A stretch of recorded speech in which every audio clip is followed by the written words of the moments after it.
Hello students, we have seen the important part of Maths 1. We have seen what all points to remember in the important chapters of Maths 1. Now let's have a look at the important parts of Maths 2. To begin with, we'll start with the chapter continuity, a very simple short chapter. Based on the definition of continuity, you may be asked to check the function is continuous, or you may be asked to find the value of the function at a particular point given that the function is continuous, like in the very first example. Now in the next example, which you can see there, they are asking you to discuss the continuity at a particular point. In the next example, they have said again that the function is continuous at x equal to 0. They want you to find the value of a and b. So prominently in this particular chapter, either you have to find the value of a function at a point, or find the unknowns, or you have to check the continuity. Now, if I take one more example where again it is specified function is continuous and they want us to find the values of alpha and beta. Function is continuous, find the value of k. So these types of questions are seen throughout the chapter. Now, if I come to differentiation, one very big chapter, the very first part of the textbook talks about derivatives by first principle. Okay, using limits, how to find the derivative. Then it talks about relation between continuity and differentiability, wherein we have a theorem also. If a function f of x is differentiable at a point, then it is also continuous at that point, which can be proved. Now, after doing these basic part of differentiation, we come to the chain rule. So this is the statement for chain rule, where function is given and it is said to be differentiable. You have to prove that dy by dx is equal to dy by du into du by dx. Based on it, they may give you a small question to solve, is a hence part. Okay, now a MCQ, if I have to talk about inverse. So they have given tan inverse of xy by plus tan inverse of y by x is equal to y, then what is dy by dx? Now if you see, very simple, if I apply the properties of inverse, tan inverse y by x can be written as cot inverse of x by y. That is, we will have the right hand side as tan inverse plus cot inverse, and tan inverse plus cot inverse is nothing but pi by 2, so dy by dx will be 0. So what we are going to write in the exam is the question number, the correct question number, the correct option, and the corresponding answer. Okay, now if I discuss that, after that we have the theorem on inverse functions, which is like this: prove that dx by dy is equal to 1 upon dy by dx, provided dy by dx is not equal to 0. So we have a very big exercise on inverse where sums of this type are very much seen. The first one is based on trigonometric simplification, the next one is using substitution, and the next one is using the formula of tan inverse of some a plus b upon 1 minus ab, or a minus b upon 1 plus ab. Fair enough? Following inverse, in the textbook you will find logarithmic differentiation, where you need to take log and then differentiate. In this case, you have to take them as separate functions u and v, differentiate, take log and then differentiate. The next part, implicit functions. You have two questions here which are implicit in nature. There will be more than one dy by dx term. Collect all the dy by dx terms and then you will get the answer as required. Also in implicit function, you will many times find that y is present more than once in the given equation. Now, after implicit, in the textbook, you will find the sums based on parametric differentiation. Now, when I talk about parametric differentiation, obviously a theorem is involved. And theorems of derivatives are of utmost importance. There are only 3 theorems, all of them very important. This is the theorem on parametric differentiation. Following parametric, we have higher order derivatives, where you have to take derivative more than once. Okay? Now, if you talk about differentiation, the following part is nothing but application of differentiation or application of derivatives. Now the first part of the chapter is based on rate measurer, wherein you have to solve sums where a particular quantity is changing. The first one is based on velocity and displacement, the second one is based on tangent and normals, the next one is based on rate measurer. The fourth one here is a part of nothing but approximations, where you have to find the approximate value of some cube root of 63. Likewise, you may be asked to find the approximate value of this particular function exactly at 1.99. So first part is rate measurer, second part is approximations. Now following that, what you have is mean value theorems.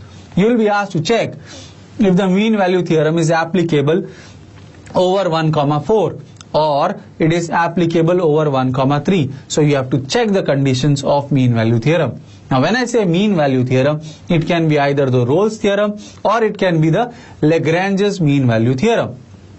So first very basic type of sum is where they will ask you to check the applicability of mean value theorem. Then they may give you that the function is holding true either Rolle's theorem or Lagrange's mean value theorem. They want you to find the values of unknowns. So theorem is applicable, find the value or check whether the theorem is applicable. That is what you have in mean value theorems. Following mean value theorems, you will have maxima and minima. Very, very important part of the chapter. Now, in maxima minima, what you will have is, they will give you a function to examine the maximum or minimum values. Or there might be word problems. Or, if I take an example here, find the maximum value in type of an MCQ. What we are supposed to do is simplify and get the correct answer. In this case, the answer will be root 2. Now, my dear students, word problems, as I was talking about, very, very important from application of derivatives. Here, when you are solving any word problems, make sure if the word problem is involving dimensions, you write the correct dimensions. In question number 11, they have asked, find the maximum volume. You are supposed to write at the end, so and so centimeter cube, because if you see, the dimensions given in the question are in centimeters. Is that okay? Now this is what you have in application of derivatives. Following application of derivatives, the very big chapter and the very important chapter, indefinite integration. So let me put across integration. Now integration in 12th standard starts with very simple part, which is integration by substitution. Now when I say integration by substitution, the very first thing which you should go through is the theorem. Theorem on integration by substitution. It also has some corollaries. Please visit these corollaries also. Now sums based on this type can be of this format. If I just put across for you. So here substitution is required. You may have MCQs on this type. So a MCQ for you here right in front. Now in this case, e raised to 3 log of sin x it is. On simplification it will become nothing but sin cube x. Cot x into sin cube x, if I integrate, what will be my correct answer? Correct answer will be option A. You try this.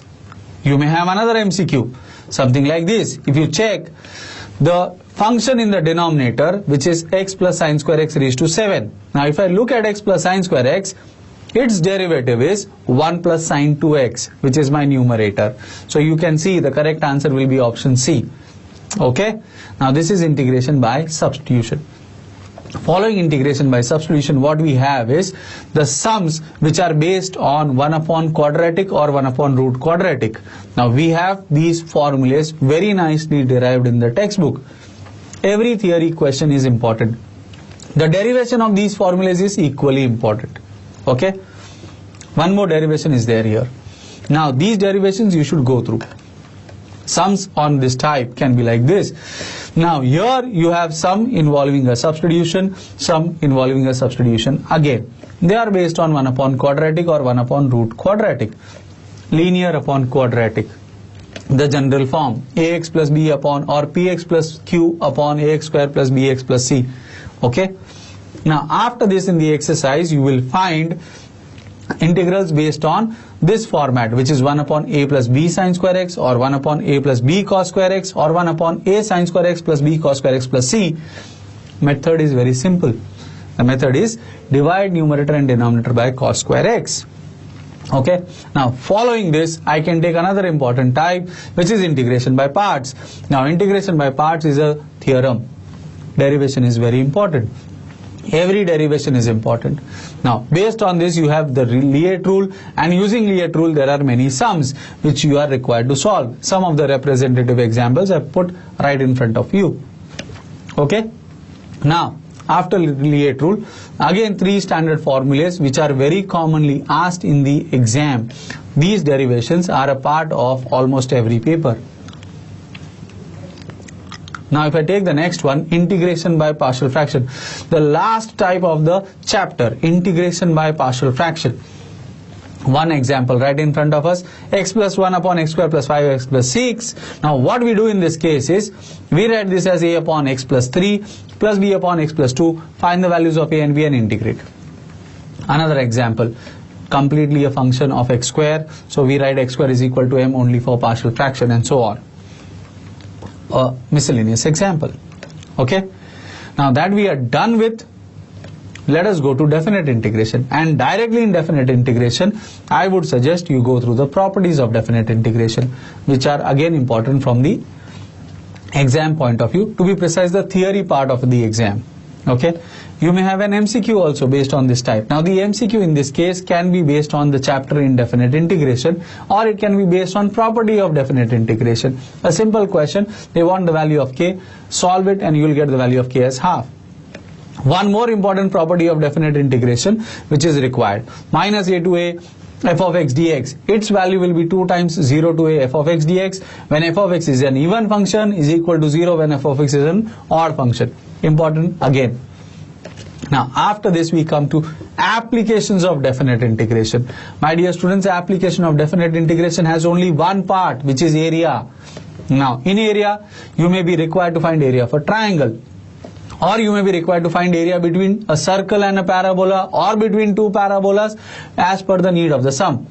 In such cases, if it is asked for 4 marks, advisable to sketch. It is not compulsory, but it is advisable to sketch the diagram. It makes it easy for the examiner as well as for the student. Very small exercise in the textbook. These are broadly the type of sums which we can come across. Now after this we come to the chapter differential equations. Now the very first type of sums in differential equation are the one involving the finding of order and degree of a differential equation, usually asked in an MCQ format. Following that you have sums based on formation of differential equation. Now in this case the differential equation can be formed by differentiating 2 times. Some more examples of formation can be like this.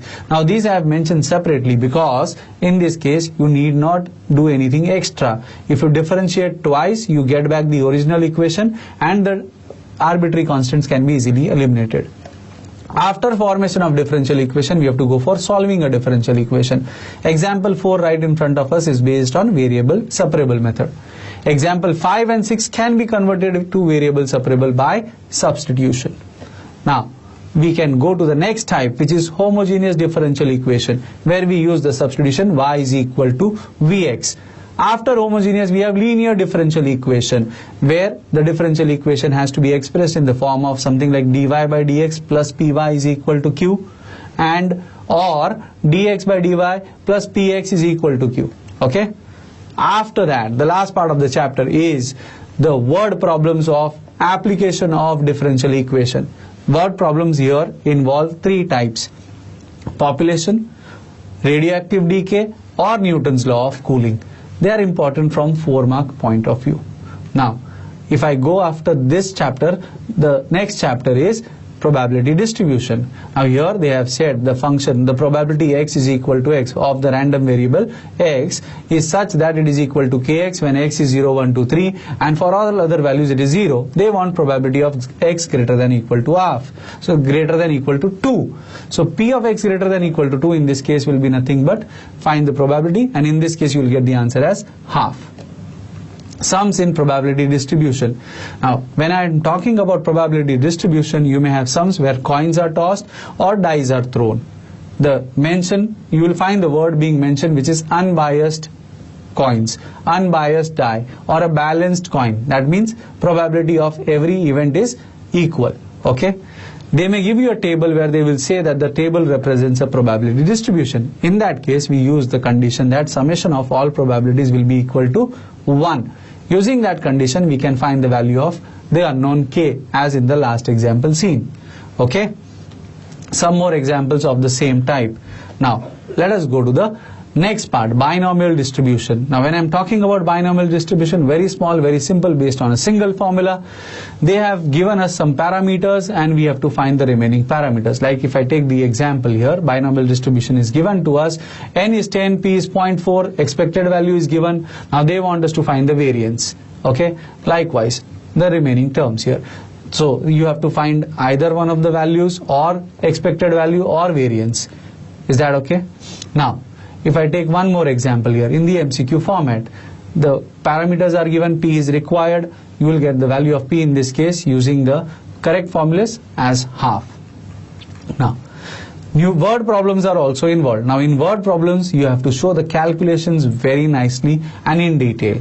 Okay? So the question here, the last question, is also same as given earlier.